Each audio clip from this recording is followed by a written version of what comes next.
हम पुलिस वालों को आदमी के बात करने से पता चल जाता है कि वो सच बोल रहा है या झूठ। मैंने उसे गंवार समझकर बहुत अंडर एस्टिमेट किया है महेश। भूल थी मेरी। वो चौथी पे जरूर है, लेकिन वो बहुत चालाक है, बहुत शातिर है। विजय सालगांवकर बहुत ही अच्छे दिल का आदमी है। मैंने उसका रिकॉर्ड चेक किया है। विजय इस गांव में 25 साल पहले आया था।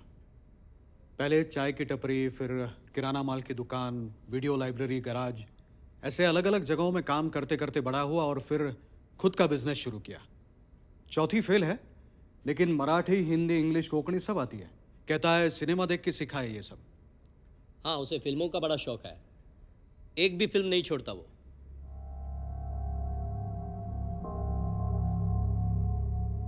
Cinema. It's an important link. चले आवाज। ओ थांबा, क्या हुआ? टिकट के लिए पैसे निकालने भूल गया। यहाँ आसपास कोई एटीएम है? मैं अरे क्या है तुम्हें सुधा, अभी आपके लिए पूरी गाड़ी रुकनी पड़ेगी। सामने एटीएम है, जाओ जल्दी आओ। 2 मिनट जाओ।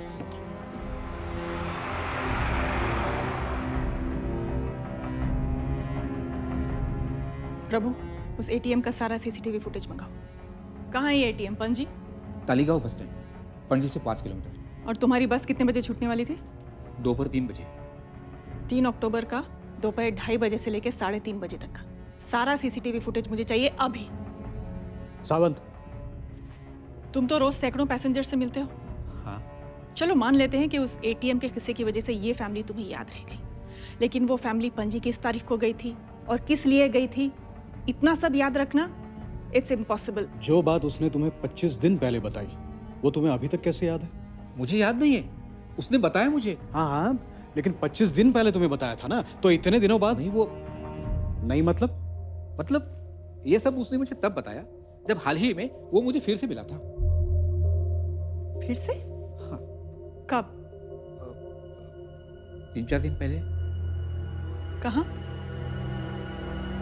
कहाँ मिला था? Conductor uncle. अरे कैसी है आप? यहाँ कैसे? विजय, इन्हें पहचाना नहीं? हम 2 तारीख को स्वामी चिन्मयानंद जी के सत्संग के लिए यहाँ आए थे। उसके दूसरे दिन 3 तारीख को जब हम वापस जा रहे थे, तभी हमारे बस के कंडक्टर थे। तुम एटीएम से पैसे निकालने के लिए नीचे भी गए थे। अरे हाँ, 2 तारीख को सत्संग के बाद 3 तारीख को जिस बस में हम वापस गए थे, आप उसके कंडक्टर थे। जी हाँ। बड़े भुलक्कड़ हो गए हो। Sorry ma'am. कोई बात नहीं, मिलते हैं। ओके।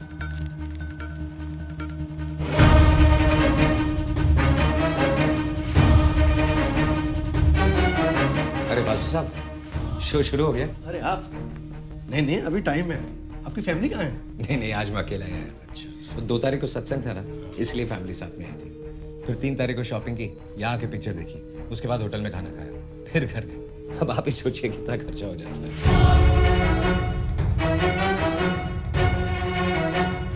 दिनकर, 2 तारीख को जब हम तुम्हारी बस में सत्संग के लिए पणजी गए थे, तुमने हमसे पैसे नहीं लिए थे, लेकिन आज ऐसा नहीं चलेगा। आज पैसे लो और टिकट दो। क्या सालगांवकर साहब, आप भी? हाँ भाभी जी, अब आप ही बताइए। अरे ये क्या बोलेगी? पैसे लो, टिकट दो, चलो। बहुत दिन के बाद आए सर। बहुत दिन कहाँ, हम 2 तारीख को आए थे ना सत्संग के लिए पणजी। अब तब आए थे ना, एग्जैक्ट डेट बोलूं तो सत्संग के 1 दिन बाद, 3 अक्टूबर। जी हाँ, जी हाँ। Thank you sir. 3 हफ्ते? मैंने तुम्हें कहा था ना मैं सत्संग के लिए जा रहा हूँ पणजी। उसके लौटने के अगले दिन बाद ही मैंने तुम्हें ये भरने के लिए कहा था। हाँ। कब गया था मैं पणजी? ये 2 अक्टूबर शनिवार को। हाँ। कब गया था? 2 अक्टूबर शनिवार को। और लौटा कब? 3 अक्टूबर रविवार को। हाँ, लौटे 3 अक्टूबर रविवार को। उसके अगले दिन 4 अक्टूबर सोमवार को मैंने तुम्हें यह भरने के लिए कहा था। हाँ। तो जाओ भरो। उसके दिखाए शब्दों से दूसरे राजा का मन परिवर्तन हो गया।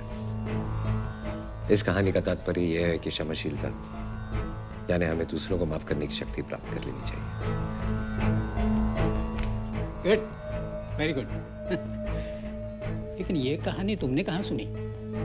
मैंने कहा था ना आपको, हम गए थे पणजी स्वामी चिन्मयानंद जी के सत्संग में। कब?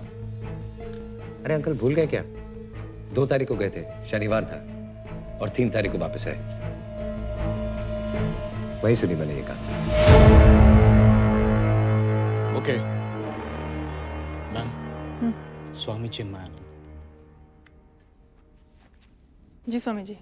मेरे अनुयायी मेरे प्रवचनों की वीडियो रिकॉर्डिंग करते रहते हैं और उसे डीवीडी के माध्यम से भक्तगणों को उपलब्ध कराते रहते हैं।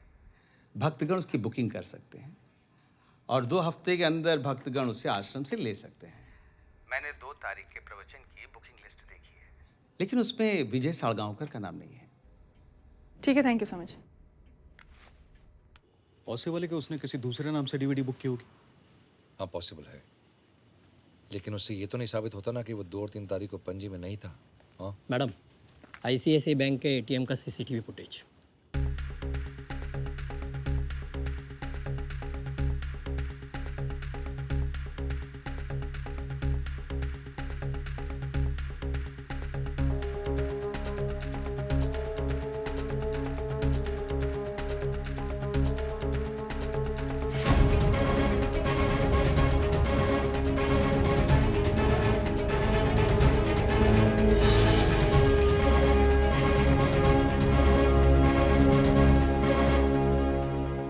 नो,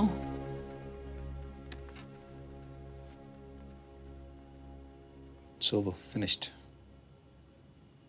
विजय सच बोल रहा था। लेकिन सर इतना वक्त जाया किया हमने। उससे बेहतर अगर सैम को ढूंढने की कोशिश करते तो शायद। लेकिन मैंने सचमुच गायतोंडे, अभी और क्या प्रूफ चाहिए तुम्हें? It's over, it's finished. But Meera, हमारी सारी इन्वेस्टिगेशन इस बात पर डिपेंडेंट थी कि विजय 2 और 3 तारीख को पणजी में था या नहीं। The camera doesn't lie, Meera. ये सीसीटीवी फुटेज प्रूफ है इस बात का कि विजय 3 तारीख को पणजी में था।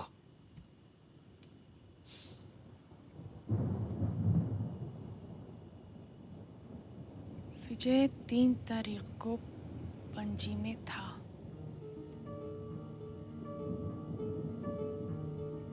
विजय 3 तारीख को भी पणजी में था। Make sense. That means Meera, Mahesh, वो जानता था कि हम ये सीसीटीवी फुटेज देखने वाले हैं। इनफैक्ट वो चाहता था कि हम ये फुटेज देखें। What? ये उसके प्लान का हिस्सा था महेश। What plan, Meera? बहुत बढ़िया प्लान था।